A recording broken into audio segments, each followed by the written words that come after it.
So eto na nga po mga idol, wag na natin patagalin pa. Kai Sotto NBA contract po ang naghihintay kapag maganda ang performance na pinakita dito nga po sa nalalapit na FIBA Olympic Qualifying Tournament. And bago natin yan ipagpatuloy mga kaibigan, please wag pong kalimutan muna mag-like and subscribe and pa-hit nga po ng notification bell.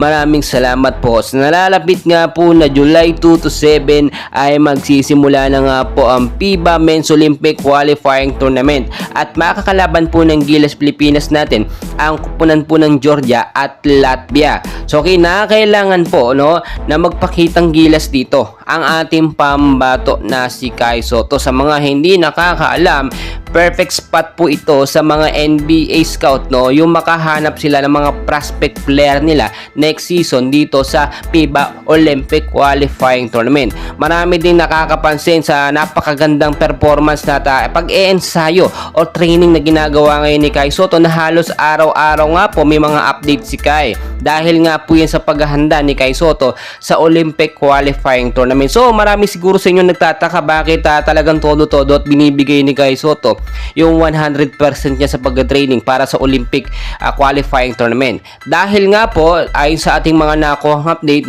ay posibleng tambayan po ito ng mga NBA scout itong FIBA Olympic Qualifying Tournament at dahil yan sa magagaling na player na lalahok po dyan sa FIBA. Kasama na po dyan ang ating pambato na si Kai Sotto. Kaya nga po dalawa yung choices dyan ng Wasserman agent ni Kai Sotto, yung NBA Summer League at yung FIBA Olympic Qualifying Tournament.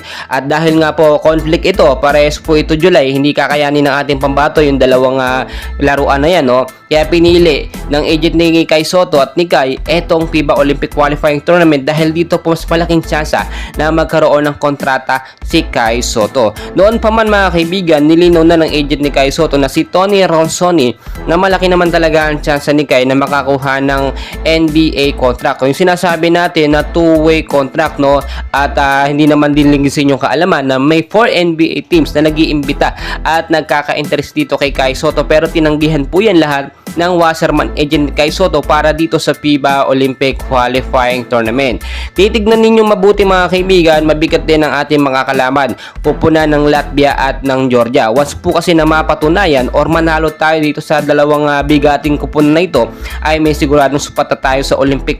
Pero syempre mga kaibigan, bago po mangyari yun, idadaan muna tayo sa ilang tune-up games sa Poland at sa Turkey. Mabibigat din po na mga kupunan yan. Kapag natalo tayo sa tune-up game, pababa yung performance o yung pagki-interest ng mga NBA scout dito sa ating Gilas Pilipinas. Syempre kasama na dyan si Kai Sotto. Kaya nga po ngayon ay kinakailangan magkaroon na ng official final 12 ang Gilas Pilipinas at si Kai Sotto kaya magkaroon na ng practice sa Gilas. Hindi naman kasi mabubuo yung chemistry kapag walang practice po mga kaibigan. Hindi rin pwede yung puro training lang ginagawa tapos walang practice na magkakasama yung team.